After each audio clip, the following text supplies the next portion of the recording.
Salam, hər vaxtınız xeyir olsun. Xarici ölkələrin maliyyəsi fənnində sizləri salamlayıram.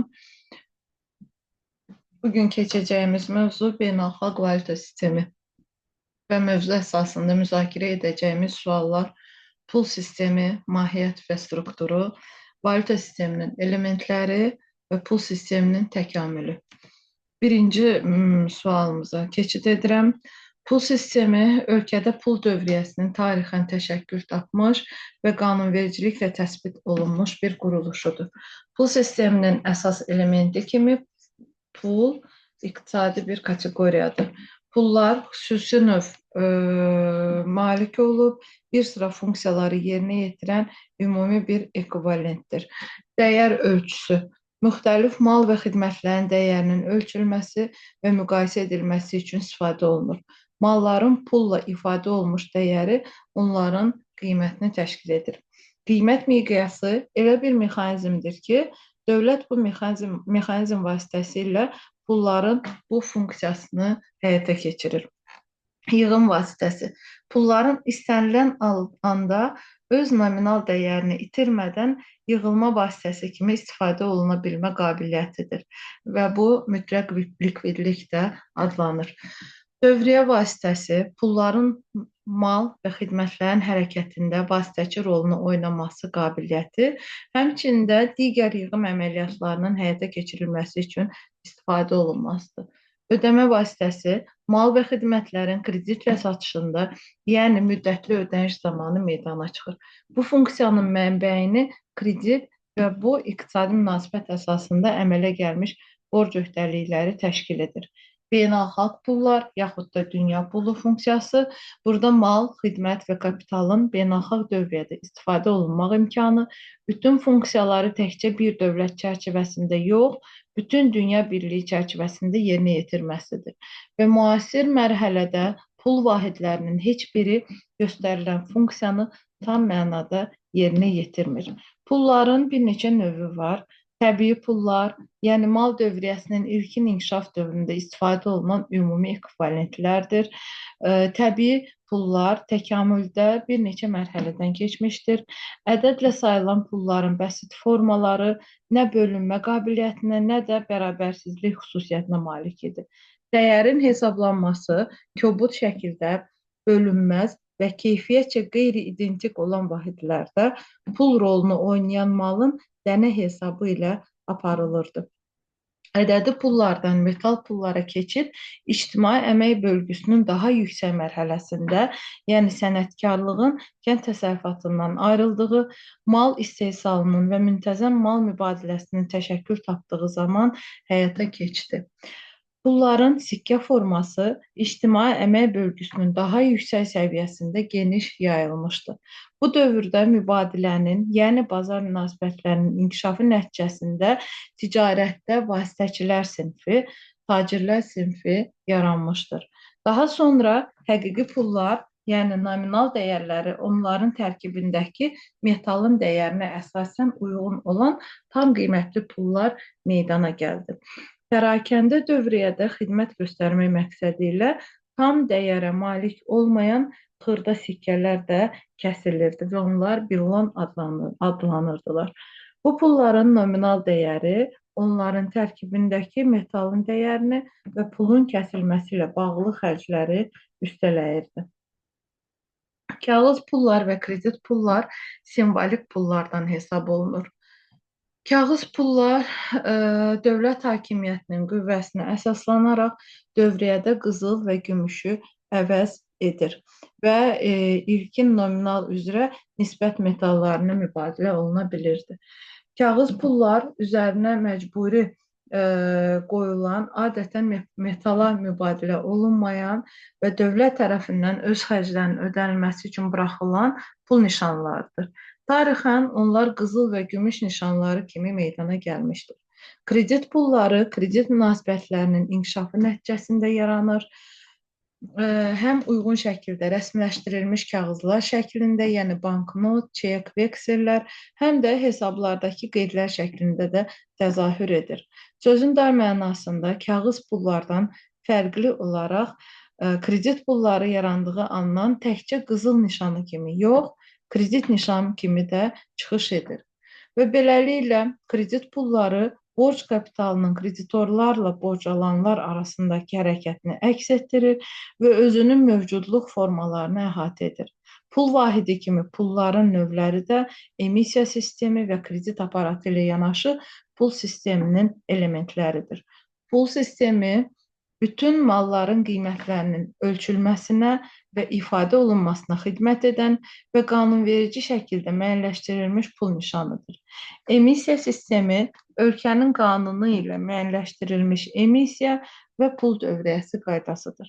Xarici ölkələrdə banknotların buraxılması Mərkəzi Bank tərəfindən həyata keçirilirsə, xəzinə biletlərinin və sikkələrin buraxılması xəzinələr tərəfindən və dövlətdə müəyyənləşdirilmiş emissiya hüququna uyğun olaraq həyata keçirilir. Kredit aparatı və ya kredit sistemi də pul sisteminin hissələrinə aid edilə bilər. Çünki onun fəaliyyəti pul dövriyyəsinə təsir edir və tənzimlənməni də tələb edir. Belə ki, ABŞ Federal Ehtiyat Sistemi 1975-ci ildən başlayaraq pul kütləsinin hər il üçün planlaşdırılan inkişaf templəri barədə Konqres qarşısında hesabat verməlidir. Pul sisteminin əsasını pul dövriyyəsi təşkil edir. Pul dövriyyəsi mal və xidmətlərin dövriyyəsinə, kapitalın hərəkətinə xidmət edən pulların nağd və qeyri-nağd formada kəsilməz hərəkətini nəzərdə tutur. Pul dövriyyəsi iki sferaya ayrılır. Nağd və qeyri-nağd. Nağd dövriyyə banknotlarla, banknot biletləri ilə, xəzinə biletləri ilə və ya xırdalanmış metal pullarla təmsil olunan nağd pulların hərəkətini nəzərdə tutur. Qeyri-nağd dövriyyə nağd pulların iştirakı olmadan dəyərin hərəkətini əhatə edir və pul vəsaitlərinin kredit müəssisələrinin hesablarına köçürülməsi vasitəsilə həmçinin də qarşılıqlı tələblər hesabına həyata keçirilir. Pulların növlərindən asılı olaraq pul sistemləri metal dövriyyə sistemlərinə və kağız kredit dövriyyə sistemlərinə bölünürlər. Metal dövriyyə sisteminə bimetallizm və monometallizm aiddir. Bimetallizmdə ümumi ekvivalent rolunu qanunvericiliyə uyğun olaraq adətən iki metal, qızıl və gümüş oynayır. Qalan qiymətlər isə iki ölçü ilə müəyyənləşdirilir. Qızıl və gümüş pullar sərbəst şəkildə 1-in 15-ə nisbətində və ya 1-in 16-ya nisbətində mübadilə edilirdi. Bimetallizm 17-ci, 18-ci əsrlərdə mövcud olmuş, Qərbi Avropanın bəzi ölkələrində isə 19-cu əsrdə də qorunub saxlanılmışdır. Monometallizm elə bir pul sistemidir ki, bu zaman bir pul metalı qanuni şəkildə ümumi ekvivalent rolunu oynayır və pul dövriyyəsinin əsasını təşkil edir. Bu və ya digər qiymətli metalın əsas götürülməsi imkanlarından asılı olaraq bəzi ölkələrdə gümüş monometallizmi, digər ölkələrdə isə qızıl monometallizmi mövcud idi. Qızıl monometallizmi və ya qızıl standartı daha geniş yayılmışdı. 31,1 qramlıq Troya unsiyası bu və ya digər pulun və ya külçənin tərkibində olan qızılın çəki ölçüsü kimi çıxış edirdi. Troya unsiyasından indiyə qədər qızılın qiymətinin müəyyənləşdirilməsi üçün də istifadə olunur. İkinci sualımız valyuta sisteminin elementləri. Dünya Birliyində valyuta münasibətlərinin nizamlanması dünya valyuta sisteminin genezisi çərçivəsində həyata keçirilirdi. Dünya valyuta sistemi beynəlxalq valyuta iqtisadi münasibətlərin dövlətlər arası razılaşmalarla bərk edilmiş təşkilat formasıdır. İstənilən başqa sistem kimi valyuta sistemi də özündə bir sıra elementləri birləşdirir. Bu elementləri indi sadalayacağım. Bunlara valyuta, konversiya edilmə şərtləri, valyuta pariteti, dəyişmə kursunun rejimi, valyuta məhdudiyyətləri, valyuta nəzarəti, beynəlxalq valyuta likvidliyinin tənzimlənməsi, dövriyyədə beynəlxalq kredit vasitələrinin istifadəsi qaydası, beynəlxalq hesablaşma qaydası, valyuta bazarının və qızıl bazarının rejimi, valyuta münasibətlərini idarə edən və tənzimləyən orqanlar aiddir. Valyuta dövlətin və ya dövlətlər qrupunun sərhədlər çərçivəsində və daxili bazarında dövr edən pul vahididir. Bu nöqteyi nəzərə görə valyuta bir sıra mənalara malikdir. İlk olaraq ölkənin pul vahidi və onun tipi, yəni kağız, qızıl, gümüş, xarici ölkələrin pul nişanları, sonra xarici pul vahidləri ilə ifadə olunmuş və beynəlxalq hesablaşmalarda istifadə olunan kredit və ödəmə vasitələri, regional pul vahidi və ödəmə vasitəsi mənalarına məhz valutalar malikdirlər. Valuta sisteminin əsas mahiyyəti onun konversiya edilmə şərtidir. Konversiya edilmə rezidentlərin və qeyri-rezidentlərin sərbəst şəkildə heç bir məhdudiyyət olmadan milli valutanı xarici valutaya mübadilə etmək və real mali aktivləri ilə sövdələşmələrdə xarici valutadan istifadə etmək qabiliyyətidir. Konversiya edilmə dərəcəsinə görə bir neçə növü onun fərqləndirilir. Birincisi, sərbəst konversiya edilən valutalar. Digər valutalara sərbəst və qeyri-məhdud şəkildə mübadilə edilən valutalardır bunlar. Bunlara Amerika dolları, İngilis funt sterlinqi, Yapon yeni, avro, Kanada dolları və s. aid etmək olar. İkinci, qismən konversiya olunan valutalardır. Rezidentlər üçün valuta məhdudiyyətlərinin tətbiq olunduğu və mübadilə əməliyyatlarının ayrı-ayrı növləri üzrə məhdudiyyətlərin tətbiq olunduğu ölkələrin valutalarıdır. Qismən konversiya olunan valutalar yalnız bəzi xarici valutalara mübadilə olunur və bu, beynəlxalq ödəmə dövriyyəsinin bütün növləri üzrə baş vermir. Və üçüncü, qapalı valutalardır, yəni konversiya edilməyən valutalar. Milli valutalarının xarici valutalara mübadiləsinin qadağan olunduğu, milli və xarici valutaların gətirilməsi və çıxarılmasına, alqı-satqısına və mübadiləsinə məhdudiyyətlərin və qadağaların tətbiq olunduğu, valuta tənzimlənməsinin digər üsullarının tətbiq olunduğu ölkə valutalarıdır. Milli valutanın konversiya olunma dərəcəsi ölkə tərəfindən Beynəlxalq Valyuta Fondu Nizamnaməsinin 8-ci maddəsindəki şərtlərin yerinə yetirilməsi ilə nizamlanır. Bu maddə ödəmə balansının cari hesabı üzrə məhdudiyyətlərin ləğvini, valyuta kurslarının çoxsaylılığının ləğvini, diskriminasiyalı valyuta tədbirlərinin həyata keçirilmə təcrübəsinin ləğvini də nəzərdə tutur. Monetar hakimiyyət cari əməliyyatlar üzrə valyutanın daxili və xarici konversiyasını təmin edəndən sonra kapitalın hərəkət hesabı üzrə məhdudiyyətlərin aradan qaldırılması yolu ilə milli valyutanın bütövlükdə konversiya edilməsinə nail olur. Valyuta pariteti milli valyutanın digər valyutaya və digər mala nəzərən qanunvericiliklə müəyyənləşdirilmiş münasibətini təmsil edir. Əgər valyuta kursu valyuta bazarında müəyyənləşirsə, paritet qanunvericiliklə müəyyənləşir. Dəyişmə kursu rejimi bu nominal dəyişmə kursunun valyuta bazarında dövlətin nizamlanmış iştirak payı ilə müəyyənləşdirmə mexanizmi adlanır. 4 əsas valyuta kursu fərqləndirilir. Qeyd edilmiş məhdudiyyətli üzən, sərbəst üzən və sabit valyuta kursu.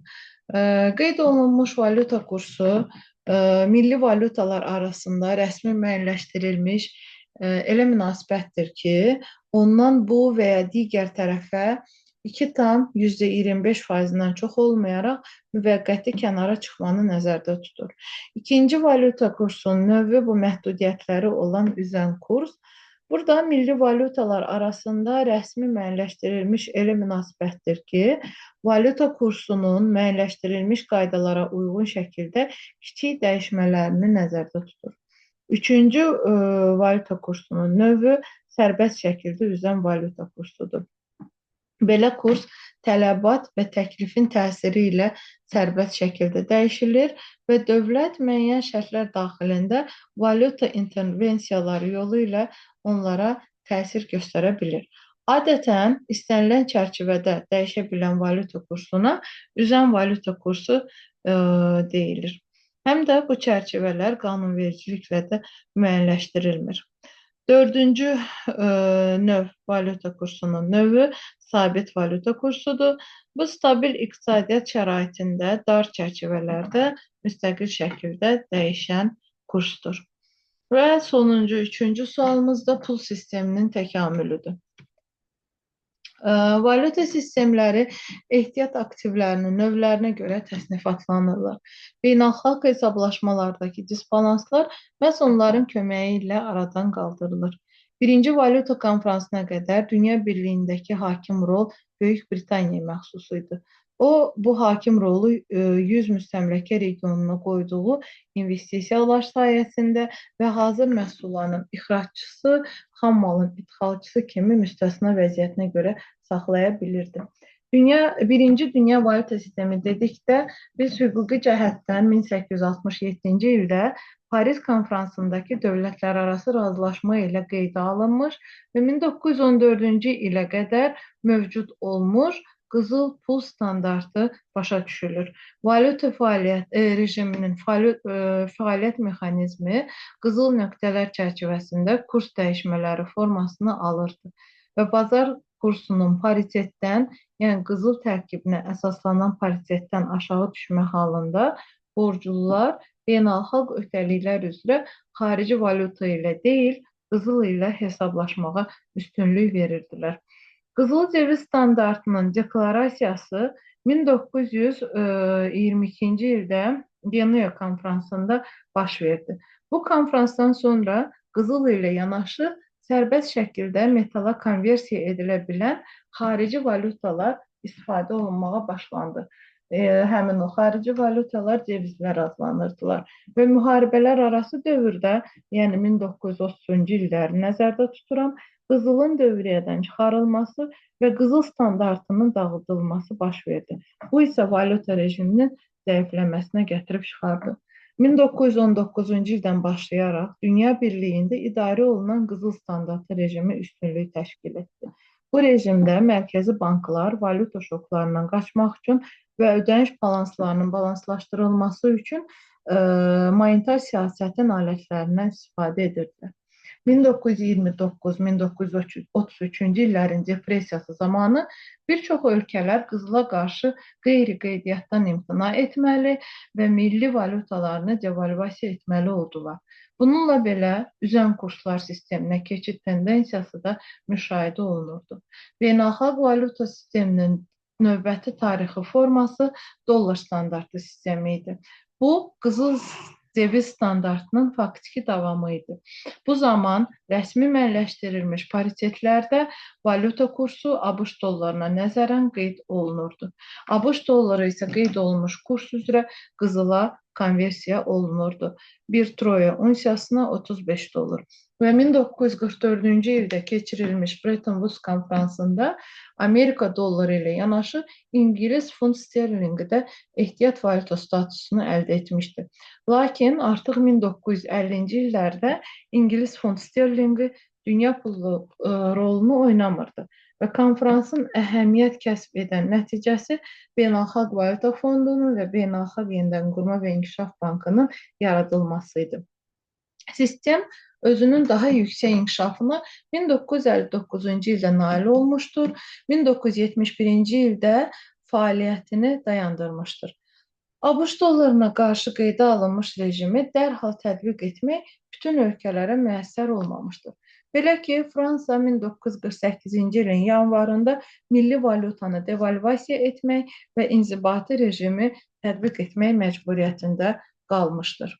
Və 1946-cı ildə Beynəlxalq Valyuta Fondunun 40 üzvündən 13-ü, 1962-ci ildə isə 82 üzvündən 15-i inzibati rejimdən istifadə edirlər. 1970-ci illərin əvvəllərində beynəlxalq əməliyyatlarda dolların rolu azalmışdır və dövlətlərin mərkəzi bankları isə ABŞ dollarına qarşı müəyyənləşdirilmiş pariteti müdafiə etmək iqtidarında deyildilər.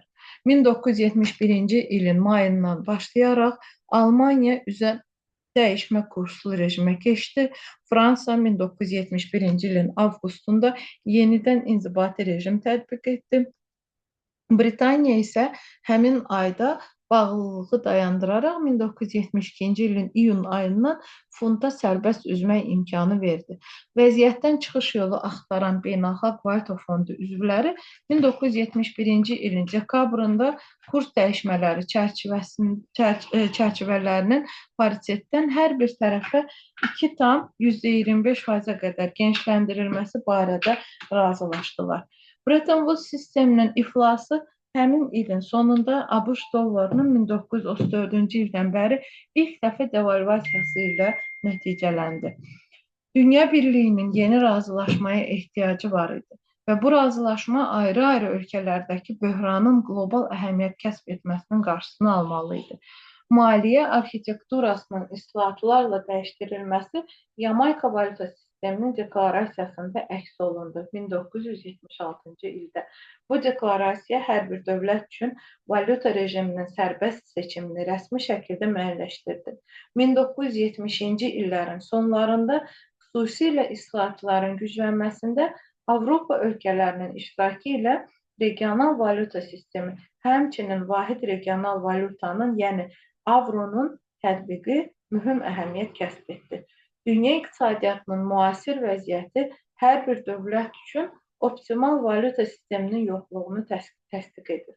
70-ci illərin neft şoku, 80-ci illərin borc böhranı, 90-cı illərdəki valyuta maliyyə sarsıntıları, Beynəlxalq Valyuta Fondunun davamlı olmayan siyasəti, bütün bunlar mövcud dünya valyuta sisteminin gələcək fəaliyyətini və dəyişikliklərin təkmilləşdirmə imkanlarını da sual altına qoyur. Və bununla da mühazirəmizi yekunlaşdırıram və ənənəyə sadiq qalaraq bir sitatla yekunlaşdırmaq istəyirəm. Valyuta sistemləri iqtisadi əməkdaşlığın əsas sütunudur. Onlarsız beynəlxalq bazarda sabitlik və inam mümkün deyil. Salamat qalın.